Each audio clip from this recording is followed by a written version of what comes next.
అర్చన పూజారి ఒకరినొకరు ప్రేమించుకున్నారు. మనమందరం కలిసి వాళ్ళిద్దరినీ కలిపితే సంతోషంగా బ్రతుకుతారు కదా. నువ్వు ఎక్కడున్నావు కూడా మాకు తెలియకూడదు. ఎట్టి పరిస్థితుల్లో నువ్వు అర్చనకి ఫోన్ చేయకూడదు. నీ ఫోన్ ఇవ్వు. సెల్ ఫోన్ తో గేమ్ ఆడటం బానే ఉంది, వర్కౌట్ అవుద్దంటవా? ముందు ఫోన్ పట్రా. బలేదను మనకే దొంగతనం నాకు ఆల్కహాల్ తో పెట్టిన నిజం నీకు తెలుసు. అంట్లో పడిందండి. 1 మినిట్ ఒక్కసారి ఆగు.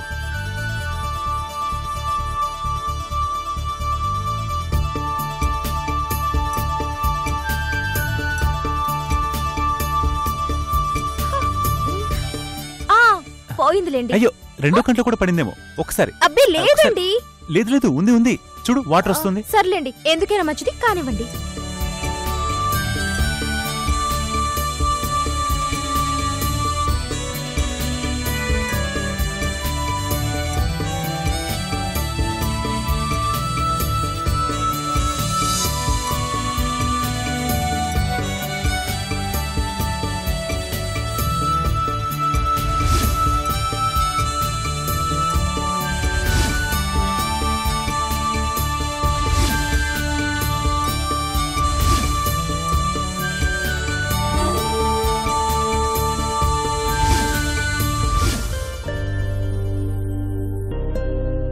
ఏమండి, అర్చన పెళ్ళైపోతుంది. అవును, అదే నాకు బాధగా ఉంది.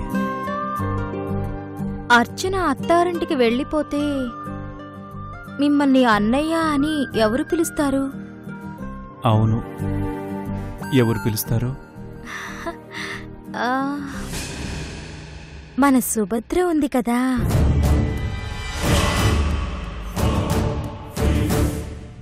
నీ ప్లాన్ నాకు బాగా తెలిసే. నన్ను మూడ్లోకి తీసుకొచ్చి నీ మాట నెగ్గించుకోవాలని చూస్తున్నావా? అది మాత్రం జరగదు.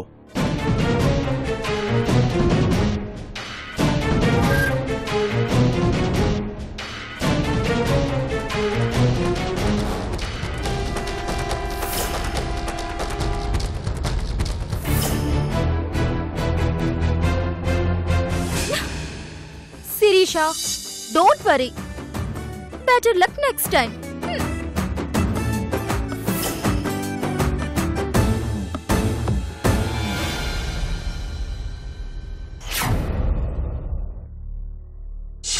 పూజారికి తెలియకుండా నేనే ఈ తాళి కట్టించుకున్నాను.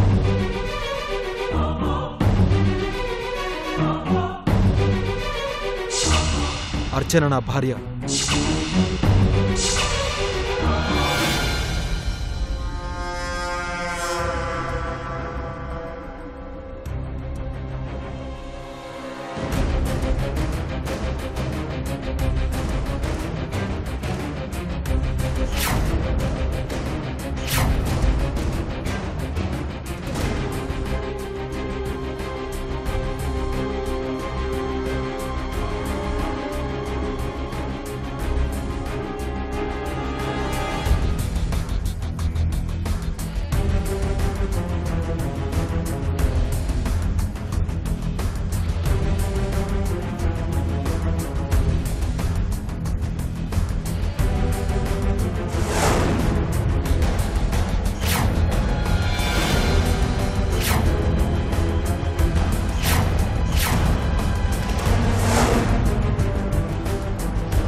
కరెంటు పోలేదు.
నిత్యం ఏకాంత క్షణమే అడిగా యుద్ధం లేనట్టి లోకం అడిగా రక్త తరంగ ప్రవాహం అడిగా ఉదయం లాంటి హృదయం అడిగా అనుబంధాలకు ఆయుస్సడిగా ఆనందాశ్రుల కాశీసడిగా మది నొప్పించని మాటను అడిగా ఎదమెప్పించే యవ్వనమడిగా పిడుగులు కాల్చని మేఘమునడిగా జ్వలించు నూరేళ్ల పరువం అడిగా భరించి తరించు వలపే అడిగా ప్రాణతుల్యమౌ బంధం అడిగా పచ్చికను మంచు ముత్యాలడిగా పువ్వుల ఒడిలో పడకే అడిగా తను ఓదార్చే ఓర్పులు అడిగా తలనే నిమిరే వేళ్లను అడిగా నెమలి ఆటకు పదవే అడిగా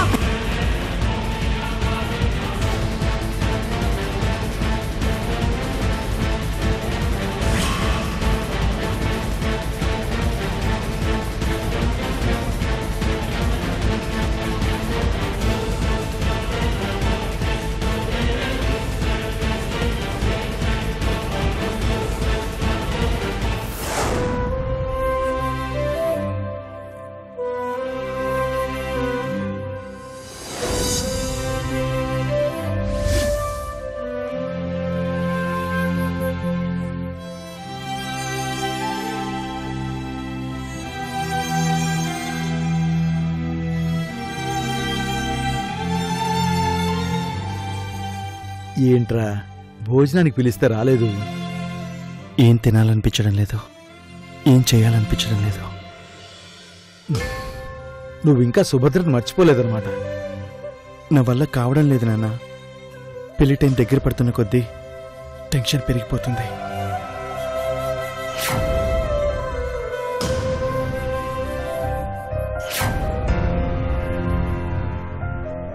అప్పటికి వెళ్ళి సుభద్రని కలిశాను. నువ్వు లేకుండా బ్రతకలేను, మనం పెళ్లి చేసుకుందామని ఎంతో రిక్వెస్ట్ చేశాను.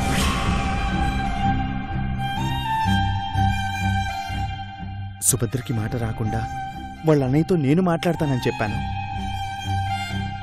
అయినా ఒప్పుకోలేదు.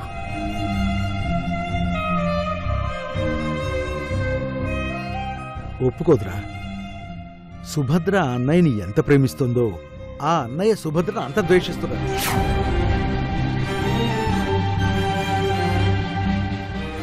ఇప్పుడు నువ్వు వెళ్ళి అర్చన వద్దు, సుభద్ర కావాలి అన్నావనుకో, హరికృష్ణ నిన్నేమీ చేయడు. ఆ సుభద్రనే అపార్థం చేసుకుంటాడు.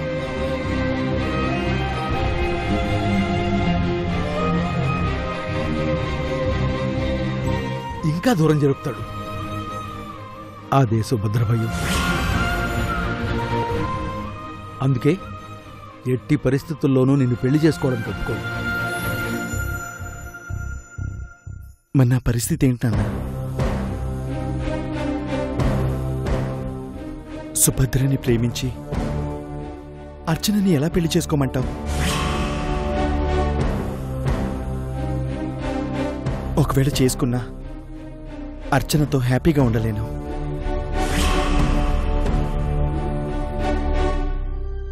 ఇద్దరి జీవితాలు నాశనం అవుతాయి. ఆ మాత్రం అర్థం కాదా సుభద్రకి? బాగా తెలుసు, సుభద్ర అంత అమాయకురాలేం కాదు. అయినా సరే మనసు మార్చుకోదు. మన దురదృష్టం అని మనసు మార్చుకోవాలంతే. చూడు, నువ్వు పదే పదే సుభద్ర ప్రస్తావన తీసుకురాకు. మీ అమ్మకు అనుమానం వస్తుంది. అనుమానం ఏంటండి? క్లియర్ గా తెలిసిపోయింది. అటు చూడండి.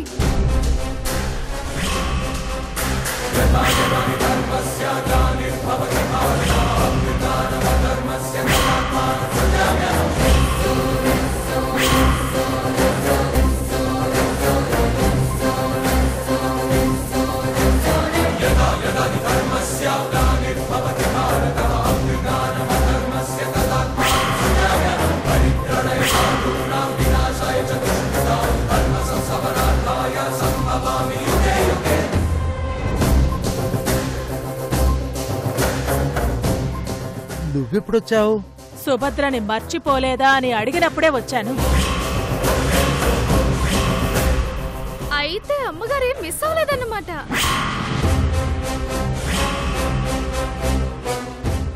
మొత్తం వినేశారు. ఏంటి పార్దు ఇది? నువ్వు అర్చనని కాకుండా దిక్కు మొక్కు లేని అనామకురాలు ఆ సుభద్రని ప్రేమిస్తున్నావా? సుభద్రేమి అనామకురాలు కాదు. ఆ హరికృష్ణకి చెల్లెలవుతుంది. నోర్మోయ్!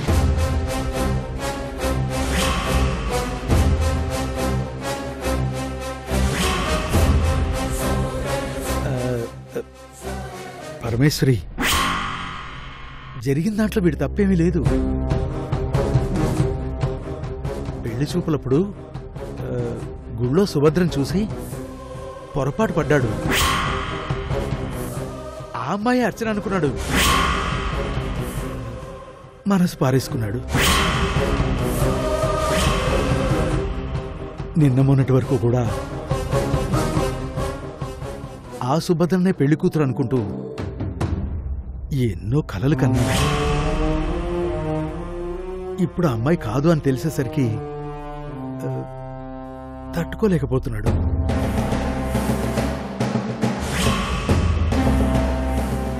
నా కొడుకు ఆ సుభద్రను ప్రేమించాడు అంటే అది నాకే అవమానంగా ఉంది.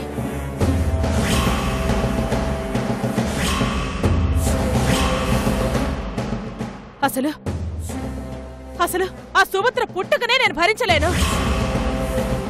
పరమేశ్వరి, రెండో పెళ్లి చేసుకున్న ఆడవాళ్లన్నా, అలాంటి వాళ్లకు పుట్టిన పిల్లలన్నా నాకు పరమ అసహ్యం.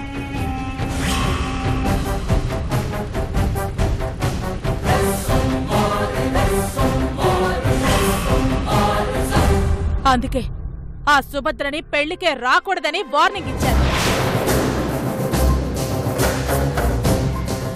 అలాంటిది పెళ్లి కూతురంటే ఎలా సహిస్తాననుకున్నావు?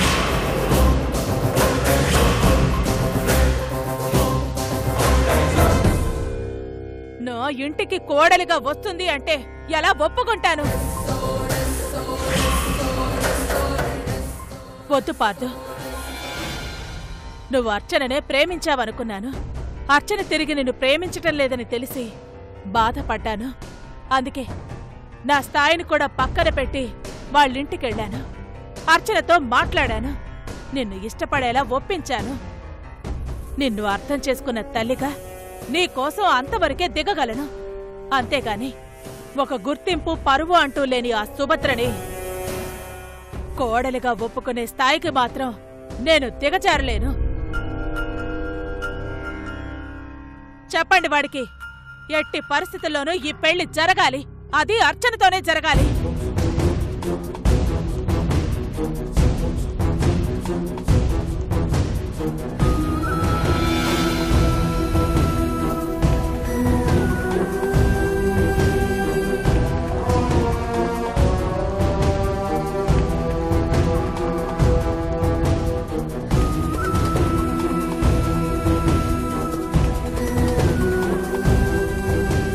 నీ బాధ నాకు అర్థమవుతోందిరా, కానీ మీ అమ్మకి ఎదురు చెప్పే ధైర్యం లేదు. I'm sorry.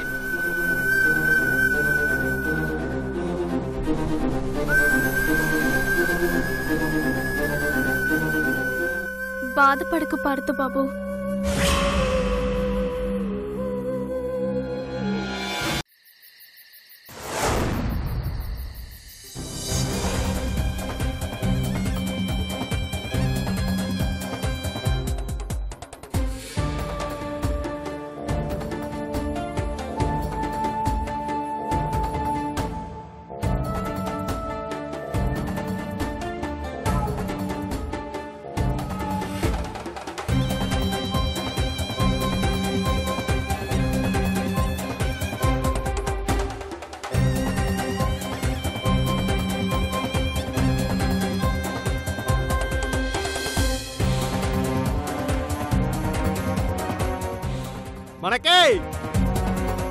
మనకే సక్సెస్, గ్రాండ్ సక్సెస్. నువ్వు అడిగినట్టుగానే డాక్టర్ సుభద్ర సెల్ ఫోన్ ఎత్తుకొచ్చేసా. హుషారైనోడివిరా, ఇటివ్వు. అబ్బా ఇచ్చేస్తారా? ఎంతో కష్టపడి ఫాలో చేసి ఇన్ఫర్మేషన్ పట్టుకొచ్చినందుకు కట్టలతో కొట్టి నన్ను ఖుషి చేసావు. ఇప్పుడు ఇంకో మెట్టు పైకెక్కి దొంగతనం చేసేది. తమ్ముడు డెవలప్మెంట్కి నువ్వు దిల్లుకుసి అయిపోయి కట్టలతో కాదు చెక్కులతో కొట్టాలి. నేనేమనుకోను, చేసింది ఆఫ్టర్ ఆల్ సెల్ ఫోన్ దొంగతనం. రిజర్వ్ బ్యాంక్ దోచేసినట్టు ఆ బిల్డప్ ఏంట్రా? కనీసం కాంప్లిమెంట్ కూడా ఇవ్వా? ఏడ్చావు, ఇటివో. నో డౌట్ మనకి 100% ఇది సుభద్ర ఫోనే. ఇదిగా నీకు అంత అనుమానం అయితే సుభద్ర ఇంటికాడే ఉంది, ఓసారి వెళ్ళి అడిగేసిరా. నోరు ముయిరా.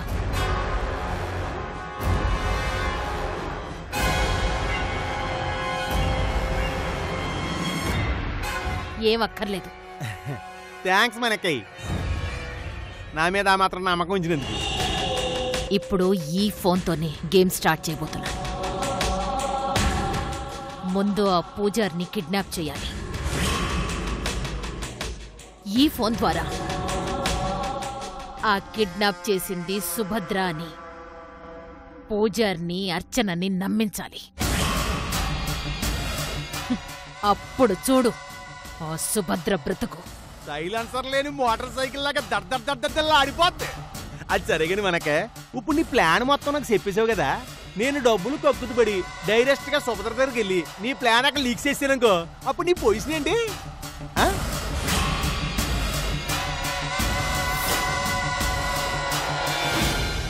శ్రీశైలం. శ్రీశైలమా? ఓ, మళ్ళా వచ్చి సేవ్ చేస్తాడు అనుకుంటున్నావా? ఇంపాసిబుల్. తిరుపతి అంకన్న బాబు వచ్చి చెప్పినా నేను విన్నా కదా.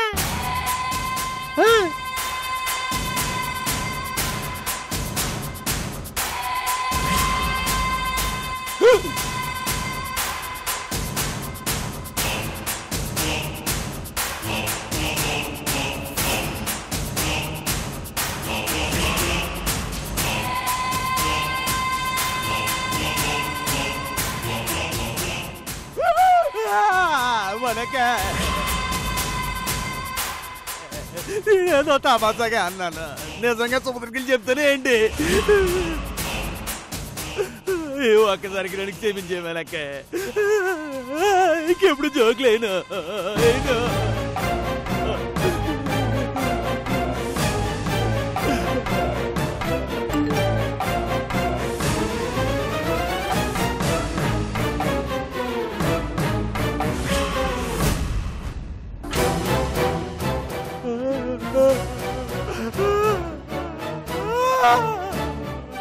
మళ్ళీ నిన్ను కామెంట్ చేస్తే కళ్ళల్లో కారం కొట్టే మనకే.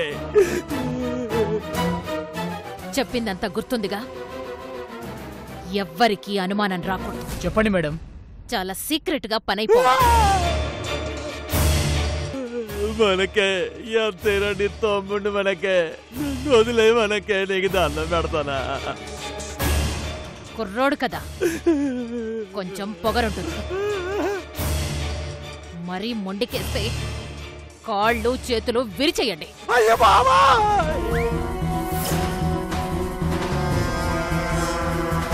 నీ చెయ్యి అందుకునే ధైర్యం లేని నా చేత మెళ్ళ తాళి వేయించుకున్నావు.